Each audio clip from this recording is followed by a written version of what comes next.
ngobrol pagi ini, ya saya bersyukur.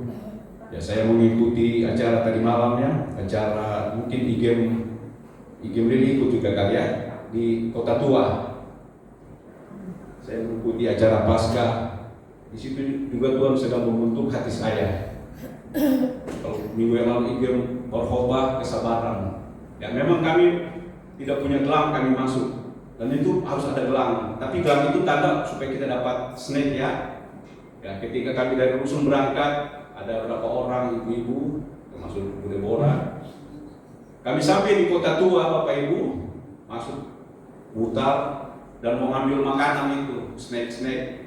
Ketika masuk, dilihat di tangan, ada gelang nggak? Oh nggak punya Pak. Oh terus sana, urus dulu. Ini nggak bisa dikasih snack kalau nggak ada gelang. Nah dalam hati saya, oh ini kita kan mau ibadah. Tapi itulah salah kita juga kan nggak ada gelang kan, memang itu udah disiapin ya.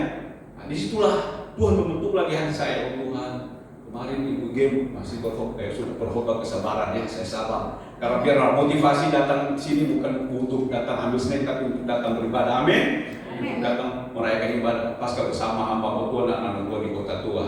Ya singkat cerita, kami urus di sana tidak bisa juga tidak dapat. Ya, apa boleh buat lah. Memang itu juga satu kesalahan juga ya dari kami. Kami diizinkan masuk, Bu, dari penjaga kami katakan bisa masuk kalau tanpa gelang. Oh ya boleh. Karena gelang itu cuma mau ambil snack, ya, tapi kami nggak dapat Pak. Nggak apa-apa, udah duduk aja Pak. Nah, kami duduk dengan tenang dan saya juga menenangkan hati saya.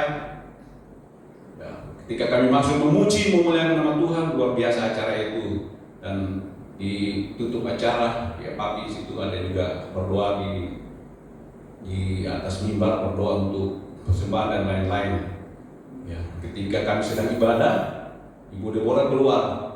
Puji Tuhan, Ibu Deborah bawa satu tentengan ya, ada snack. Ah, puji Tuhan. Tapi Ibu Deborah katakan jangan banyak makan. Itulah istri yang luar biasa ya. Dia sayang kepada suami. Saya dikatakan, kamu udah saya nggak apa-apa, ada roti ini. Nah, kita berbagi dua, tidak kamu aja makan. Oh ya terima kasih dan istri yang baik hati. Ya puji Tuhan. Jika cerita saya makan makanan itu, memang saya tahu ada tempat sampah ya.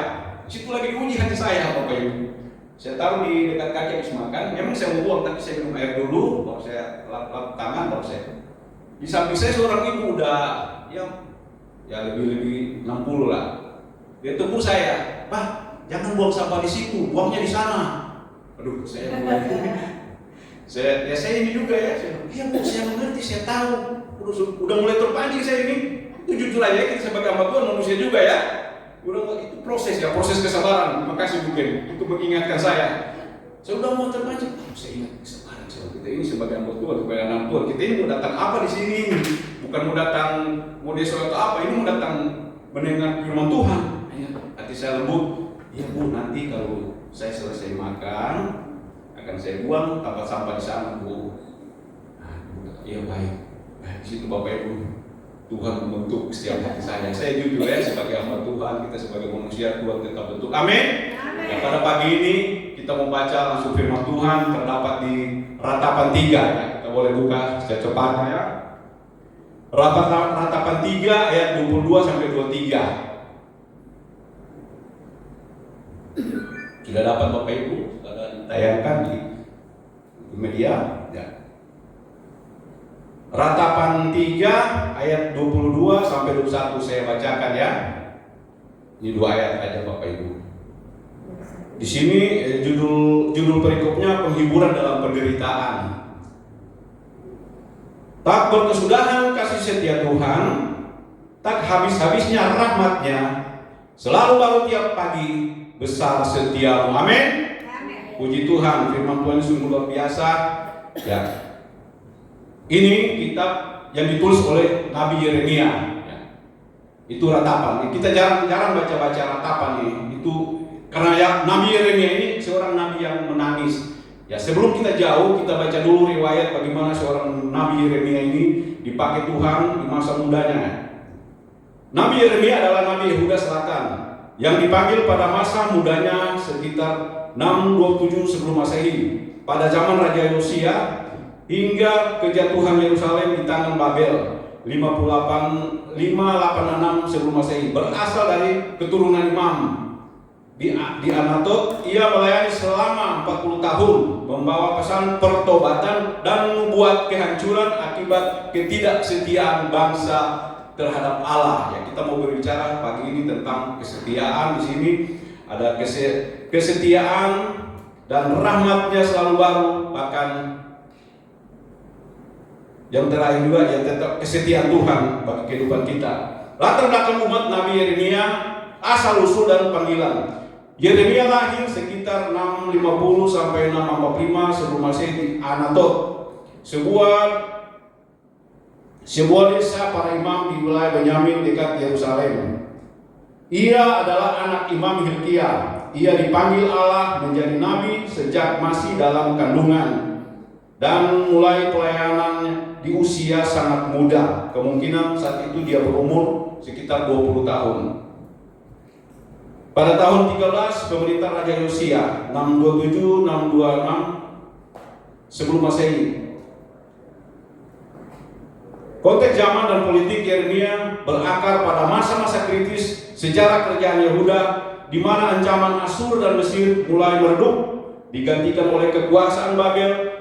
Masa pelayanannya mencakup pemerintahan 5 raja terakhir, Yehuda, Yosia, Yoahas, Yoyakim dan Sedekia. Pesan kenabian Yeremia sering disebut nabi peratap. Nah, itu tadi Yeremia ini disebut nabi peratap. Makanya dia tulis ini ratapan karena dia meratap bangsa Israel, bangsa Yerusalem saat itu. Mereka dalam kehancuran, mereka adalah penyembahan berhala, sehingga dia menangis saat itu ya. Pesan sering disebut juga peratap karena harus menyampaikan pesan yang keras tentang hukuman Allah, kehancuran Yerusalem dan pembuangan ke Babel karena dosa penyembahan berhala dan ketidakadilan sosial, pergumulan pribadi akibat nubuatnya yang dianggap subversif karena menubuatkan kekalahan Yehuda. Ia sering ditolak oleh kerabat, imam, nabi palsu dan raja. Pernah ia dipenjara, dimasukkan ke dalam sumur dan hidup penderitaan batin, namun tetap setia menjalankan tugas akhir hidup setelah kejatuhan Yerusalem 586 sebelum Masehi. Ia menetap bersama sisa-sisa penduduk Yehuda, namun kemudian dipaksa ikut mengungsi ke Mesir, di mana diyakini ia meninggal di sana. Yeremia didampingi oleh juru tulis baru yang mencatat nubuatan-nubuatan. Meskipun pesan keras, Yeremia juga memberikan pengharapan dan pemulihan pada perjanjian baru. Amin. Kita tahu sejarah Yeremia itu sungguh luar biasa ya di kitab Ratapan ini. Makanya di firman dikatakan, tak berkesudahan kasih setia Tuhan, tak habis-habisnya rahmatnya, selalu baru tiap pagi, besar kesetiaannya. Pada pagi ini kita bicara kesetiaannya. Kesetiaan itu sangat sulit kalau kita tidak jalankan bersama Yesus. Kesetiaan itu sangat berbicara juga tentang komitmen kita. Ya, ketika saya menikah tahun 1995, masuk di gereja, kita berjanji di hadapan Tuhan dan jemaat, itu komitmen. Amin. Itu kesetiaan. Ketika anak saya lahir, saya harus setia memelihara mereka dari kecil sehingga mereka bertumbuh remaja, bertumbuh dewasa. Tetapi di dalam perjalanan itu, kesetiaan itu saya diuji. Ya, kita jujur ya, sebagai hamba Tuhan harus terbuka dan harus jujur ya. Kesetiaan itu tetap saya diuji. Memang di dalam rumah tangga itu tidak pernah harus berjalan ya mulus, tetap ada ininya ya. Walaupun memang tidak harus sampai berpisah, tidak, jangan ya, tolak semuanya itu ya. Saya percaya jemaat-jemaat Tuhan di sini tetap setia, jemaat-jemaat yang setia. Amin. Kalau saya lihat dari wajah-wajah ini jemaat-jemaat yang setia. Amin. Ya, puji Tuhan. Ketika saya menjalani kehidupan rumah tangga, saya harus merawat anak-anak saya sebagai kepala keluarga, sebagai imam, harus merawat mereka dalam kesetiaan saya. Apapun yang terjadi yang saya harus alami, itu adalah memang saya sudah punya komitmen di hadapan Tuhan. Amin. Setia kepada istri dan setia kepada anak-anak. Mungkin juga pada pagi ini anak-anak muda Ya, kalau berpacaran setia. Amin. Siapa sih yang sudah berpacaran? Harus setia ya. Jangan ganti. Mungkin dia tidak setia, ganti. Nggak boleh. Itu firman Tuhan katakan tidak boleh ya. Anak saya, ya, saya bukan berbicara kepada orang, tapi saya berbicara kepada anak saya. Anak saya punya cowok ya 2. Yang pertama si Farli, yang kedua David. Mungkin David Bapak Ibu udah kenal ya. Kalau si Farli, ketika dia bertumbuh dewasa, dia melayani Tuhan. Ya, dia pemain musik juga. Tadi saya WA dia, saya foto ruangan ini. Farli, puji Tuhan ya. Kalian harus mendukung ya Papa.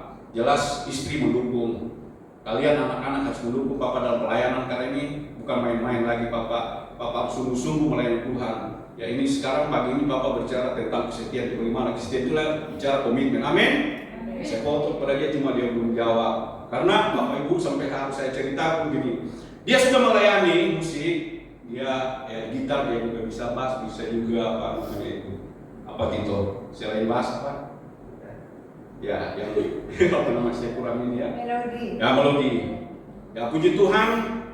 Beriring berjalannya waktu, mereka membentuk band.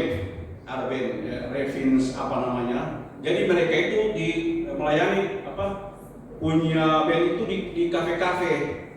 Jadi dia bermain musik di kafe-kafe. Itulah yang menjadi menjadi pokok doa saya, menjadi pergumulan kehidupan saya sebagai ayah, sebagai seorang imam, apalagi sebagai seorang hamba Tuhan. Ya, kita jujur ya berbicara. Saya bukan berbicara kepada orang lain, tapi bisa berbicara kepada diri sendiri. Karena firman itu kita tulis begini, lebih banyak di sini. Artinya begini, saya tadi mau bicara tentang kesetiaan. Ketika dia setia melayani Tuhan, ketika dia menghadapi satu problema dalam hidup pribadinya, ya saya tidak perlu panjang lebar. Akhirnya dia apa? Dia bukan menjauh dari Tuhan, tetap kalau datang di rumah berdoa, artinya dia dari pelayanan itu dia keluar. Ya, saya katakan iya, kamu keluar karena kamu melayani dunia, melayani Tuhan. Itu Tuhan tidak akan pakai kamu seperti itu. Hanya mungkin karena saya bicara seperti itu, mungkin batinnya artinya ya tidak mau menerima ya. Tapi saya harus sampaikan. Saya harus sampaikan sebenar-benar dan sebetul-betulnya. Kamu kalau mau melayani Tuhan, ya melayani Tuhan. Ya, kalau kamu melayani dunia, ya kamu yang pegang konsekuensinya. Kalau kamu sudah dewasa, kamu sudah dibaptis, tanda baptisan itu kamu sudah dewasa. Dosa kamu menanggung kalau ada kesalahan. Akhirnya ya saya hanya berdoa, puji Tuhan, saya berdoa kepada Tuhan, biarlah satu saat juga anak saya bisa kembali lagi melayani di tempat ini. Amin. Supaya kita sama-sama bisa ya memuji, memuliakan nama Tuhan. Dia punya talenta Korea di musik. Mungkin nanti kalau dia datang kita bisa bina dia di sini sebagai tim pemusik ya. Dan kita doakan saja supaya, karena dia katakan ya Bapak berdoa saja saya supaya saya bisa kembali lagi ke melayani di gereja. Nah, itulah yang menjadi pokok doa saya. Artinya bicara tentang kesetiaan tadi, itulah komitmen ya. Saya merawat mereka dan istri saya harus setia kepada apapun yang terjadi. Amin. Sehingga dikatakan hanya maut yang memisahkan. Amin Bapak Ibu. Ya, puji Tuhan kalau pada pagi ini kita melihat ya di mana bicara tentang kesetiaannya. Di dalam Alkitab dikatakan sini kesetiaan itu adalah keteguhan hati. Ya, keteguhan hati dan ketaatan dan konsistensi yang berakar pada karakter Allah sendiri. Amin. Jadi berbicara kesetiaan tadi ini berbicara tentang keteguhan hati kita. Bagaimana hati kita teguh, ya, teguh menghadapi segala macam rintangan, segala macam pencobaan dalam pelayanan kita, dalam keluarga kita, untuk mengayomi kehidupan ini. Dan kita berpegang teguh dalam keluarga kita, terutama dalam prinsip-prinsip firman Tuhan yang berakar dalam karakter Allah sendiri. Ini bukan sekedar loyalitas, melainkan komitmen penuh untuk memegang janji dan melakukan kebenaran. Bahkan di dalam situasi sulit apapun, kesetiaan itu merupakan sebuah buah roh, adalah buah-buah kehidupan kita. Amin. Jadi kesetiaan ini adalah itu dari buah-buah roh kita. Ya, kita harus setia melayani Tuhan. Dan tema saya di sini saya berikan tema setia melayani Tuhan hingga akhir. Amin. Kalau Tuhan sudah panggil kita melayani, marilah Bapak Ibu kita tetap setia ya. Anak-anak muda tetap setia mengiring akan Tuhan. Kami juga sebagai hamba Tuhan yang dipercayakan adalah setia dalam panggilan Tuhan. Amin. Itu berbicara tentang kesetiaan yang Tuhan berikan kepada kita. Yang berikut sini dikatakan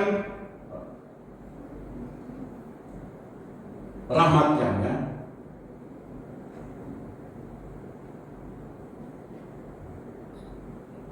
Rahmatnya adalah belas kasihan Tuhan, kasih sayang Tuhan, dan kebaikan cuma-cuma dari Allah yang diberikan kepada manusia, bukan berdasarkan jasa atau perbuatan manusia, melainkan karena sifat Allah yang penuh kasih. Rahmatnya mencakup pengampunan dosa, pertolongan dan masa sulit, dan keselamatan melalui Yesus Kristus. Amin. Itu rahmatnya Tuhan yang berikan kepada kita, yang kita sudah baca tadi, bahwa yang paling terkini adalah keselamatan yang Tuhan sudah berikan bagi kita. Amin.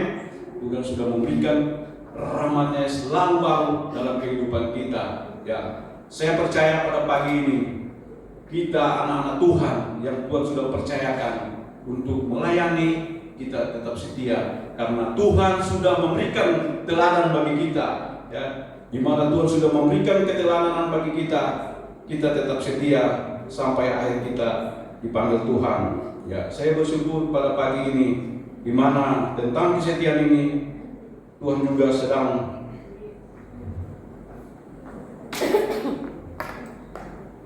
membentuk hati saya supaya saya boleh tetap setia dan setia melayani Tuhan. Karena kesetiaan itu tidak boleh kita abaikan. Karena ini adalah kesetiaan, ini adalah kebenaran firman Tuhan. Amin.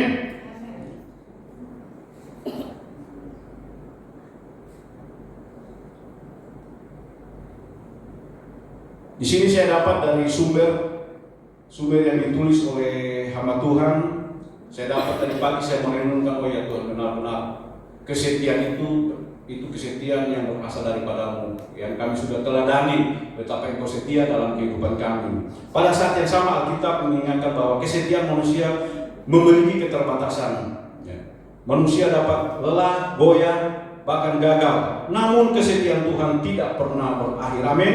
Rasul Paulus menulis, jika kita tidak setia, dia tetap setia, karena dia tidak dapat menyangkal dirinya. Di 2 Timotius 2 ayat 13, ya.